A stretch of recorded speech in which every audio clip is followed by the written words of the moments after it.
3 लाशें उनके घर के आसपास ही थीं। अच्छा। वहीं पर वो खेत है एक वहाँ पर, और मड़ई के बगल में उनकी माताजी की लाश जो है बताया जा रहा है उनकी माताजी की लाश थी, और यहीं रोड पर उनके पिताजी की लाश पड़ी हुई थी जब हम यहाँ पहुंचे तो। इस वक्त हमारी मौजूदगी उत्तर प्रदेश के जनपद गाजीपुर में। गाजीपुर का ग्राम सभा डिलियां और थाना कोतवाली के अंतर्गत एक गांव आता है। आपने सोशल मीडिया और फेसबुक के माध्यम से देखा होगा कि एक ऐसा बेटा जो अपने ही माता, अपने पिता, अपनी बहन की हत्या कुल्हाड़ी से कर देता है। और आपको बता दें कि हम ग्राउंड जीरो पर हैं। उसके घर के जस्ट बगल में आप देख सकते हैं कि वो पीला जो दिखाई दे रहा है तिरपाल, उस वही वो घर है, और नीला वाला वही घर है उसका। हम ग्राउंड जीरो पर हैं और तमाम इनके गांव के लोग हैं। हम जानेंगे कि क्या कुछ मामला था, किस लिए वो मारा था अपने माता पिता, अपने बहन को। आइए हम जानेंगे। दादा क्या नाम है आपका? सी मूरत। यही जगह रहा। क्या ये घटना का कब आपके जानकारी हुई? घटना हम तो 12 बजे खाए और खाना खाकर फिर आए तो देखे कि वहाँ लाश पड़ी है, बस। और तो कोई हमें आप कहाँ थे? हम खेत में काम कर रहे थे अपना। अच्छा। जी। और आए अपने नहाए खाए, फिर एक बाद फिर जा रहे थे खेत में, तो वहाँ यही सड़क से देखा तो वहीं लाश पड़ी थी। जी बस, और कोई हमको मालूम नहीं है। क्या नाम था उसका जिसने मारा है? अभय। अभय। हाँ, अभय यादव भुट्टन। वो भुट्टन। और उसके पिताजी का? शिवराम। शिवराम। तो क्या कभी ऐसा क्या मामला था, किस लिए मारा था? वही 10 बीसा खेत लिख दिए अपने लड़की को। तो क्या कभी ऐसा होता था कि आपस में बातचीत करें, समझाते बुझाते थे कभी? अब वो तो वो अपने पंचायत ही बुलाए थे, तो अपना अब उस समय भाई खारिज दाखिल नहीं हुआ था, तो ये अपना ये हड़काए इनको। यानी कि अपने पिताजी को वो धमकी देता था पहले ही से। जी हाँ। कि मत लिखिए। मत लिखे के तो बाद में पता नहीं चला। लिखले के बाद भाई खारिज दाखिल ना भइल। अच्छा। मतलब उस लड़की का नाम नहीं चढ़ा था। फिर 1 हफ्ता के बाद नाम चढ़ा। तो अब भगवान जाने कि क्या उसके अंदर हुआ। जी। ये अपना आई एतवार को, वो गाजीपुर रहती थी, कुछ मैडम का काम करती थी। अच्छा। और एतवार को आती थी, एतवार को आई थी, आई तुरंत उसी को पहले मारा। अच्छा, सबसे पहले अपनी बहन को मारा। तब माता पिता दोनों को। अच्छा, ये अभय यादव क्या करता था? वो खेती ही करता था। खेती करता था। इसकी शादी हो गई थी? हाँ। कितने बच्चे? एक लड़के और एक लड़की है, बस। और जो इनकी बहन थी? बहन की कुछ नहीं। बहन की शादी हुई थी कि नहीं? 2 जगह शादी हुई थी, छुट्टा छुट्टी हो गई थी। अच्छा। तो ये भी जो ये कारण बना, यानी कि बस जमीन का? और कोई कारण ना। वो लिख दिए तो सोचा कि ये जमीन जब तक खाएगी नहीं, किसी को दूसरों के लिख देगी तो हमारा जमीन खत्म हो जाएगा।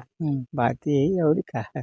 अच्छा, कभी इसको लेकर के जैसे प्रधान या कभी पंचायत हुआ? नहीं, 2-4 आदमी गाँव एक बटुरल और अपना एक है, यानी कि आपस में बैठकर समझाया बुझाया गया, नहीं लोग माने तो इसने ऐसा कदम उठा लिया। और कोई दिक्कत नहीं, बस इतना ही है माने। तो क्या ये दारू वारू भी पीता था?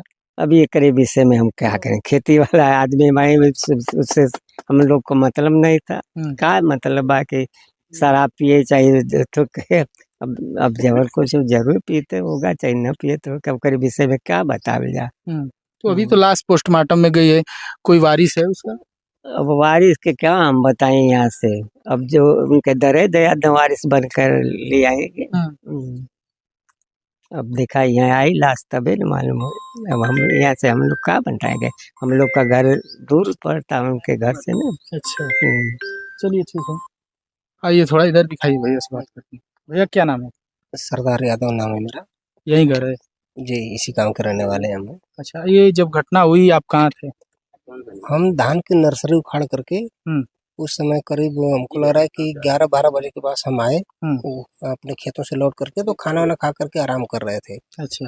तो गांव में चूंकि अब कोई घटना होती है तो बहुत तेजी से फैलती है। तो हमें कुछ लोगों के द्वारा फोन आया कि यार गांव में ऐसा कुछ बात हुआ है क्या, हमारे मार्केट के साइड से।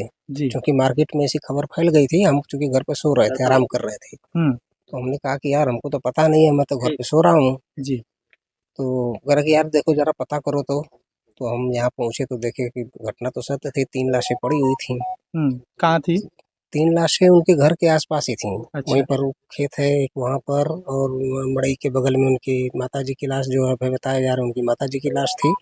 और यहीं रोड पर उनके पिताजी की लाश पड़ी हुई थी जब हम यहाँ पहुंचे। तो चूंकि हम लोग प्रत्यक्षदर्शी है नहीं, तो लोगों के द्वारा जो गांव वालों के द्वारा जो बताया जा रहा है कि चूंकि मामला विवादित था जमीन को लेकर के, तो प्रथम दृष्टया जो है शंका उनके ऊपर ही जा रही है, क्योंकि किसी ने देखा नहीं है। जी। वहाँ पर मेन मौके पर कोई रहा नहीं है, नहीं तो बीच बचाव के लिए कोई न कोई जरूर चिल्लाहट या शोर शराबा किया गया होता, तो गांव इकट्ठा करके पकड़ लिया होता। क्योंकि कोई था नहीं, दोपहर का समय था, लोग अपने अपने काम धंधे से लौट करके आराम फरमा रहे थे। अच्छा, जिस तरह से कहा जा रहा है कि कुल्हाड़ी से मारा गया है, फिर भी लोग नहीं जान पाए कि कौन मारा है। जी, चूंकि तो कुल्हाड़ी तो मौके से बरामद किया है प्रशासन ने। शासन प्रशासन की मैं दाद देना चाहूँगा कि वो बहुत ही चंद समय में ही वो यहाँ पर मौके पर पहुँच करके जो है कि दबिश देना शुरू किए। अब ये प्रशासन के जो है कि देखते हैं कब तक क्या निर्णय लेकर के आते हैं, उसमें इन्वेस्टिगेशन में क्या सामने आता है जी। ये तो वक्त बताएगा। लेकिन फिलहाल जो कहा जा रहा है कि उन्होंने ही ऐसी घटना को अंजाम दिया है, चूंकि पूरे ग्राम सभा में ऐसी चर्चाएं चल रही हैं, उन्होंने ऐसा काम किया हुआ है। तो अच्छा, अगर देखा जाए तो इकलौते भाई इकलौते बहन थे। आज इस तरह से बता रहे हैं लोग कि बहन की 2 शादी हुई थी, वो भी छुट्टा हो गया था। तो जमीन का अगर माना जाए तो वारिस से ही हुए होते, फिर भी उस जमीन के लिए इतना बड़ा हादसा हो गया। देखिए, चूंकि अब वारिस होते या नहीं होते ये तो डिपेंड करता है कि उनके पिताजी सुप्रीम कोर्ट ने भी आदेश दिया हुआ है कि पुत्र को प्रसाद के स्वरूप ही वो जमीन प्राप्त की जा मिल सकती है। जरूरी नहीं है कि उनको मिले पिता स्वतंत्र है अपनी जमीन किसी को भी देने के लिए, चाहे वो किसी को भी दे दे। ठीक है, तो अगर उन्होंने अपने पुत्र को भी दिया था तो इसमें कोई वो था नहीं। घूम फिर करके जमीन में अंत में इन्हीं के पास आती भी तो इनके पास आती, क्योंकि उनका भी कोई वारिस नहीं था। ये तो सत्य है। या उनके पास से भी अगर वो चाहती तो किसी को भी दे सकती थी, क्योंकि वो अब तो मालकिन थी, जमीन की होने वाली थी। अब ये हमको नहीं पता है कि दाखिल खारिज हुआ है या नहीं हुआ है अभी। अच्छा, इस घटना से पहले क्या कभी कोई बवाल हुआ होगा गांव में? बवाल इस तरह का नहीं हुआ कि लोगों को ये लगे कि किसी को जान से मार दिया जाएगा, क्योंकि पारिवारिक विवाद अक्सर होते रहते हैं गांव घर में। हर घर में कुछ न कुछ विवाद होता रहता है। इस घर में इस जमीन को लेकर के विवाद होते रहते थे, और लोगों के द्वारा हमेशा समझा बुझा करके मामले को शांत करा दिया जाता था। और लेकिन किसी को ऐसी शंका नहीं थी कि इस तरह की घटना को अंजाम दे दिया जाएगा। जी। अच्छा, क्या कुछ कहना चाहेंगे? जिस तरह से रिश्ते को तरनतार करते हुए इसने माता पिता बहन तीनों को मार दिया, क्या कुछ अपने माध्यम से संदेश देना चाहेंगे लोगों को? अब लोगों को क्या संदेश दिया जाए, बस यही कि जो है घोर कलयुग की जो बात की जाती है, जी वही घोर कलयुग की ओर ही हम लोग अग्रसर हैं। और इस घटना की मैं कड़ी से कड़ी निंदा करता हूँ, वो इसलिए कि केवल रिश्ते ही नहीं, मानवता भी शर्मसार हुई है। मानवता भी शर्मसार हुई। अगर इंसान का जन्म मिला है लोगों उसको, या जिसने भी घटना को अंजाम दिया हुआ है, तो एक मानवता के नाते ही इस घटना को अंजाम नहीं देना चाहिए था। अब चूंकि वो अपने मेहनत की कोई कमाई थी नहीं, वो पिता की कमाई थी, पिता की पूंजी थी। अगर अपनी पूंजी अपनी कमाई कुछ किया रहा होता, इस तरह की घटनाएं होती, तो फिर बात कुछ समझ में आती कि चलिए उसने बहुत मेहनत से, बहुत काबिलियत से, अपने काबिलियत से इसको उसने बनाया था, इसलिए उसको तकलीफ हुआ। तो मैं इस घटना की बहुत निंदा करता हूँ, और मैं लोगों से अपील करता हूँ कि पिता चाहे जो भी निर्णय लें, उनका स्वागत किया जाए। तो चलिए, आपको हमने दिखाने का प्रयास किया जो यहाँ के लोग थे, गांव के लोग हैं। हालांकि ये जो वारदात हुई इस पर ये लोग मौजूद नहीं थे। इन लोगों का कहना है, इन लोगों को खबर लगी बाद में, पता चली जब। तो हम लोग ग्राउंड पे हैं, आप देख सकते हैं। फिर एक बार दिखाने का प्रयास करेंगे कि वही वो खेत है जिसमें वो लाश मिली थी, और कुल्हाड़ी वहीं अगल बगल कहीं बरामद हुई थी, और वही घर है उसका। बाकी आप लोगों की बातों से कितना सहमत है कमेंट बॉक्स में बताइए, और मिलते हैं किसी और वीडियो के साथ। तब तक के लिए जय हिंद।